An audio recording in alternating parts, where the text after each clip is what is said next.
जा, मैं तुझे श्राप देता हूँ कि तू कलयुग के अंत तक जीवित रहेगा। तेरे शरीर से युगों तक मवाद और रक्त बहता रहेगा। कोई तेरे पास नहीं आएगा। तुम मृत्यु की भीख मांगोगे, पर मृत्यु भी तुमसे दूर भागेगी। यह पीड़ा ही तुम्हारा शाप है अश्वत्थामा। मुझे छोड़ दो। हे अश्वत्थामा, तुमने अजन्मे शिशु की हत्या का प्रयास किया है। क्या आप ये कल्पना कर सकते हैं कि कुरुक्षेत्र के उस महाविनाश का एक प्रत्यक्षदर्शी आज भी हमारे बीच मौजूद है? एक ऐसा अजय योद्धा जो पिछले 5000 वर्षों से मृत्यु की प्रतीक्षा में युगों को बदलते देख रहा है, जिसके शरीर से आज भी मवाद और रक्त बहता है, जो अपने असहनीय घावों को शांत करने के लिए राहगियों से तेल और हल्दी मांगता है। वो मृत्यु की भीख मांगता है, लेकिन स्वयं मृत्यु भी उससे दूर भागती है। आधुनिक विज्ञान इसे असंभव कह सकता है, लेकिन हमारे धर्म ग्रंथ, युगों से चली आ रही लोक कथाएं और उस पीड़ा का एहसास कुछ और ही गवाही देते हैं। ये कहानी है गुरु द्रोणाचार्य के पुत्र, शिव के अंश और महाभारत के सबसे श्रापित योद्धा अश्वत्थामा की। ये केवल एक श्राप की कहानी नहीं है, बल्कि कलयुग के अंत में भगवान कल्कि के साथ होने वाले अंतिम धर्म युद्ध और मोक्ष की एक अद्भुत गाथा है। एक दरिद्र बचपन से अजय योद्धा बनने तक इस महाविनाश की नींव कुरुक्षेत्र में नहीं, बल्कि गुरु द्रोणाचार्य की एक टूटी हुई कुटिया में पड़ी थी। एक समय था जब महान धनुर्धर द्रोणाचार्य अत्यंत निर्धन थे। निर्धनता ऐसी कि उनके पास अपने बालक अश्वत्थामा को पिलाने के लिए गौ दुग्ध तक नहीं था। एक दिन जब नन्हे अश्वत्थामा ने अपने मित्रों को दूध पीते देखा, तो वो भी रोता हुआ अपनी माता कृपि के पास गया। माता का हृदय विदीर्ण हो गया। घर में दूध के लिए एक बूंद नहीं थी, इसलिए उन्होंने चावल के आटे को जल में घोलकर उसे दूध बताकर अपने पुत्र को पिला दिया। उस श्वेत जल को पीकर अश्वत्थामा खुशी से नाचने लगा कि उसने दूध पी लिया है। जब गुरु द्रोण ने यह दृश्य देखा तो उनका स्वाभिमान रो उठा। उन्हें लगा कि दरिद्रता के कारण उनका पुत्र उपहास का पात्र बन रहा है। उसी क्षण द्रोणाचार्य ने हस्तिनापुर जाने का निर्णय लिया और यहीं से महाभारत के उस महाकाव्य का बीजारोपण हुआ। अश्वत्थामा कोई साधारण मनुष्य नहीं था। उसका जन्म स्वयं भगवान शिव के वरदान से हुआ था। जन्म लेते ही उसने अश्व, घोड़े के समान गर्जना की थी, इसलिए उसका नाम अश्वत्थामा पड़ा। उसके मस्तक पर जन्म से ही एक दिव्य मणि सुशोभित थी। ये मणि कोई साधारण पत्थर नहीं, बल्कि एक अभेद्य कवच था जो उसे भूख, प्यास, रोग और किसी भी अस्त्र शस्त्र के प्रहार से सुरक्षित रखता था। जब तक वो मणि उसके पास थी, वो अजर और अमर था। महाभारत के उस भीषण युद्ध में अश्वत्थामा ने कौरवों का पक्ष लिया, क्योंकि वो दुर्योधन का परम मित्र था। युद्ध के 15वें दिन कुरुक्षेत्र की लाल मिट्टी पर एक ऐसी घटना घटी जिसने अश्वत्थामा की आत्मा को अंधकार से भर दिया। पांडवों को यह ज्ञात हो चुका था कि जब तक गुरु द्रोण के हाथ में शस्त्र हैं, उन्हें पराजित करना असंभव है। तब भगवान श्री कृष्ण की नीति से एक भ्रम फैलाया गया। अश्वत्थामा मारा गया। धर्मराज युधिष्ठिर के मुख से यह सुनकर कि अश्वत्थामा मारा गया, परंतु नर नहीं कुंजर, गुरु द्रोण ने पुत्र मोह में टूटकर अपने शस्त्र त्याग दिए। उसी निहत्थी अवस्था में धृष्टद्युम्न ने उनका वध कर दिया। जब अश्वत्थामा को पिता के साथ हुए इस छल का ज्ञान हुआ तो उसका विवेक नष्ट हो गया। उसने प्रतिशोध की ज्वाला में नारायण अस्त्र का संधान कर दिया, जिससे पांडव सेना में हाहाकार मच गया। कौरव सेना का अंत हो चुका था। दुर्योधन अपनी जंघा टूटने के बाद रक्त रंजित भूमि पर अपनी अंतिम सांसें गिन रहा था। केवल 3 कौरव महारथी शेष थे, अश्वत्थामा, कृपाचार्य और कृतवर्मा। एक बरगद के वृक्ष के नीचे बैठा अश्वत्थामा क्रोध और ग्लानि की अग्नि में जल रहा था। तभी रात के अंधकार में उसने एक दृश्य देखा। एक उल्लू ने सो रहे कौवों के घोंसले पर आक्रमण कर दिया। जो कौवे दिन के उजाले में उल्लू पर भारी पड़ते थे, वे रात के अंधेरे में मारे गए। इस दृश्य ने अश्वत्थामा के भीतर सोए हुए प्रतिशोध को एक भयंकर दिशा दे दी। कृपाचार्य के लाख समझाने के बाद भी युद्ध के सभी नियमों और धर्म को ताक पर रखकर अश्वत्थामा रात्रि के गहन अंधकार में पांडवों के शिविर में घुस गया। वो साक्षात काल बन चुका था। अंधेरे में उसे 5 लोग सोते हुए दिखाई दिए। उसने उन्हें 5 पांडव समझकर अपनी तलवार से उनके सिर धड़ से अलग कर दिए और उन कटे हुए सिरों को लेकर दुर्योधन के पास पहुंचा।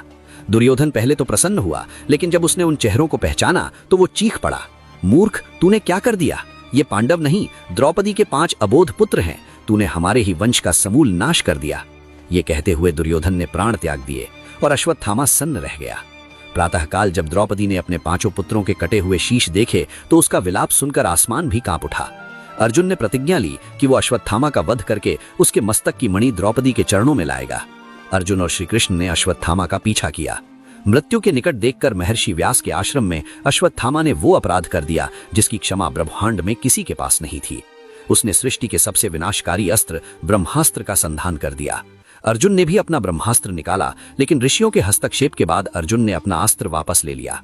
अश्वत्थामा को अस्त्र वापस लेना नहीं आता था। क्रूरता की सारी सीमाएं लांघ करके उसने उस महाविनाशकारी अस्त्र की दिशा अभिमन्यु के मातमी उत्तरा के गर्भ की ओर मोड़ दी। एक अजन्मे शिशु की हत्या का यह प्रयास देख भगवान श्री कृष्ण का क्रोध अपनी चरम सीमा पर पहुंच गया। कृष्ण ने अपने सुदर्शन चक्र से उत्तरा के गर्भ की रक्षा की। वो बालक बाद में राजा परीक्षित बना, लेकिन अश्वत्थामा को वो दंड दिया जो मृत्यु से भी अधिक भयावह था। श्री कृष्ण ने आगे बढ़कर अश्वत्थामा के मस्तक से वो दिव्य मणि बलपूर्वक उखाड़ ली। मणि निकलते ही वहां एक अत्यंत गहरा घाव बन गया। श्री कृष्ण ने उसे श्राप दिया, हे अश्वत्थामा, तूने जीवन का अपमान किया है। जा, मैं तुझे श्राप देता हूं कि तू कलयुग के अंत तक इस पृथ्वी पर जीवित रहेगा। तेरे शरीर से युगों युगों तक मवाद और रक्त बहता रहेगा। तेरे शरीर से इतनी दुर्गंध रहेगी कि कोई मनुष्य तेरे समीप नहीं जाएगा।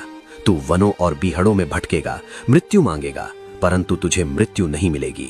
युगों युगों का भटकाव। कहा जाता है कि उसी दिन से अश्वत्थामा का नरक पृथ्वी पर ही आरंभ हो गया। 5000 वर्ष बीत गए, द्वारका समुद्र में समा गई, हस्तिनापुर खंडहर बन गया, कई साम्राज्य आए और मिट गए, लेकिन अश्वत्थामा का वो घाव आज भी हरा है। इतिहास और आज के समय में भी अश्वत्थामा के देखे जाने के कई दावे हैं। 12वीं सदी में जब पृथ्वीराज चौहान शब्द भेदी बाण विद्या सीखने जंगल गए तो उन्हें एक विशाल काय वृद्ध मिला जिसके माथे पर गहरा घाव था। वो कोई और नहीं, अश्वत्थामा ही थे। असीरगढ़ का किला, मध्य प्रदेश। यहाँ स्थित गुप्तेश्वर महादेव मंदिर में आज भी ये रहस्य बना हुआ है कि रात में मंदिर बंद होने के बाद सुबह शिवलिंग पर ताजे गुलाब और बेल पत्र कौन चढ़ाता है।